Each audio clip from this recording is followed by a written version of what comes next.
neighbors, welcome back to another video of Cooking with Neighbors. It is I, Jerry Ellen, and in today's video I am very excited because I am cooking from a cookbook that was my husband's grandmother's. She was such a dear lady. She was like a grandmother to me. And anyway, it's dated in 1937.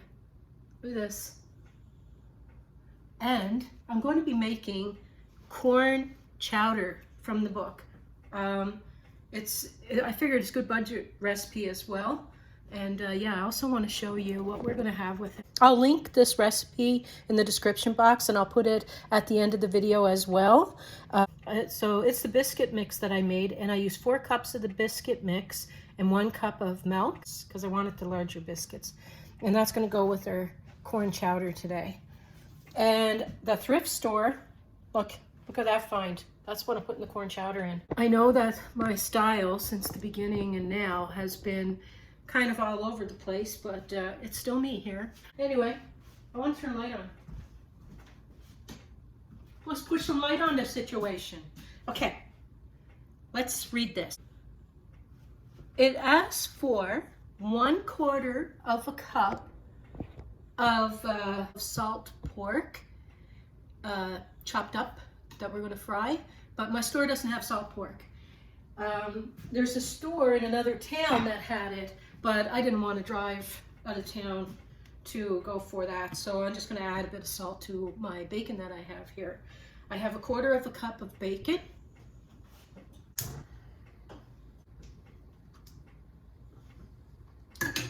Get my handy dandy spoon. How is everyone doing? Tell me. I'd like to know. Hope you're doing good. I'm going to put a bit of sea salt in, just to give it that salt pork kind of flavor.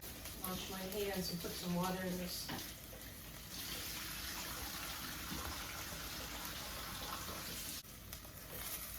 It also calls for a finely diced small onion, which I have here. Now, when you're cooking, tip here. When you're cooking, you can with bacon and onion. The bacon will go first, and you always, if the recipe is sautéing bacon and onion, the bacon is first. If there was no bacon, the onion is first before anything else. If there's other things listed in a recipe to sauté, onion is always the first one in the pan, unless there's bacon. Okay, now the bacon is starting to render and cook, so I'm going to add my onion. I got this over a medium heat. And while that's going, you want to cube up. So yeah, in here I have 1 cup of cubed up potatoes. When we turn them on, we want to just par cook them kind of thing. We don't want them fully cooked because they're going to finish in here. What I'm going to do, let me turn this down, that's what I'm going to do. Oopsie daisy. What I'm going to do is bring it up to a boil, turn it down to a medium heat, let it just cook for like 5 minutes, okay? Because they're cubed up smaller than a dice. So smaller than dice, but about the size of dice. I got this turned down. Okay, so cook pork in frying pan for 5 minutes and add onions. I didn't need 5 minutes because they were like stringy bacon. Until the onion is soft. Parboil the potatoes for 5 minutes in water. So that's what I'm doing. I hear you, Harrietta. Little story. I remember, oh my goodness, Graham's grandmother, she was the sweetest lady. What are you saying over there? Harrietta wanted in some of the action here. Hey, puppy. She said, Okay, I gotta wash my hands again.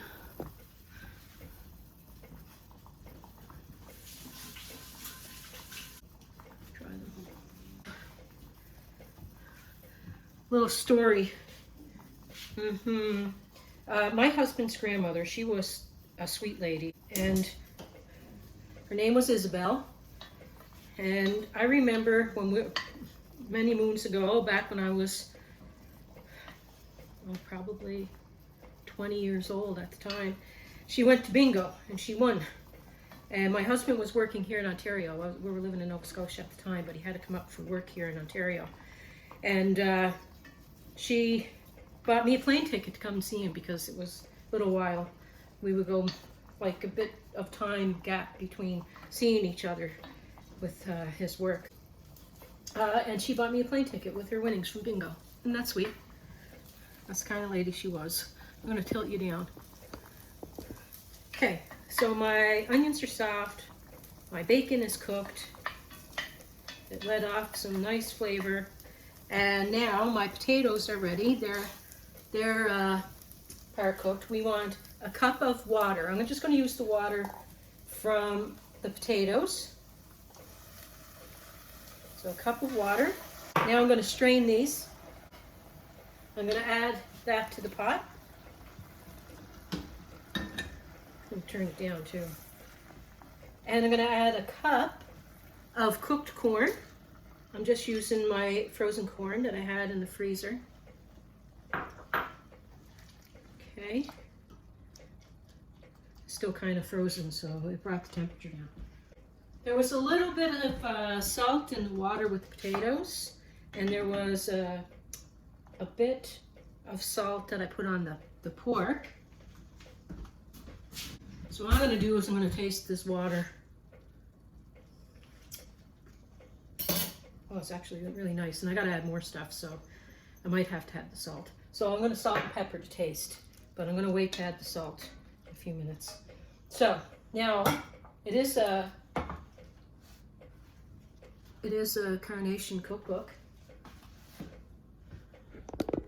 So I got some carnation milk here, and I'm going to open them. And I'm going to add 2 cups of this. But to the second cup, that's 1. I love evaporated milk. We grew up making stuff with this, having it in our tea. I still have it in my tea. Sometimes I have my tea black, but sometimes I have it with my carnation milk. So that is the second cup, but I have, was it a tablespoon, right? 1 tablespoon of flour. I'm gonna add that and mix it up. Mix that in there. Well, no, and I know they didn't have this, use a fork, but I opened my drawer and it was there. Ooh, mix that in there. Work it there, Jerry. There we go.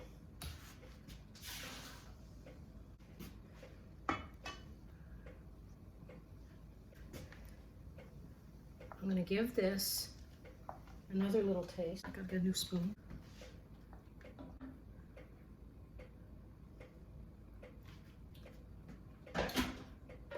It's gonna be good, but it does need a little bit of salt because the salt in there is watered down a bit. So, okay, what am I doing? Tell my people, what am I doing? The next step. Combine pork, add onion, add, okay. I'm sorry, you can only reorder items you have previously purchased on Amazon. What? Alexa, stop. I don't know what Alexa's talking about. The cup of water, I guess, was to boil the potato in. Okay, cook pork in frying pan for 5 minutes. Add onion and cook slowly until soft. Parboil potatoes 5 minutes in water. Combine pork and onion with potato. Oh, okay. Oh, that's okay. If you fried your pork and your onions in a frying pan, you would add it after you sauteed it to your potato that is cooking in that cooked a bit in a cup of water. I added the cup of water from the potato and the potato to this. I think that doing it this way, at least it got the flavor bits, the fond in the pot Now we are thickening this. I'm going to simmer it. Stir and blend. Let it come to a boil and turn it down. Came to a boil, now I'm turning it down. So I don't want my milk to split. So I'm going to simmer that, let it thicken. It's still kind of soupy. I used the full fat kind, I believe. You know, recipes are certainly written differently today, aren't they? I think they're written a lot better today. I'm going to write the recipe out exactly as it is in the book in the description box. Let me know what you think. This is thickening. I don't know how much I can make out of the book, but I can make as much as I can. Like, what's that on my, oh, that's on the phone. I just had a little tasty poo. Oh my God. You know what? I was thinking, no, it's probably going to be really bland or something, but yeah, it's not. I'm going to put it in this just because I think it'd be pretty. Time for a tasty bowl review. Look at this. It's hot. Taste. Just a little bit because we're going to be making some more stuff to go with this for supper. Let's have a little taste.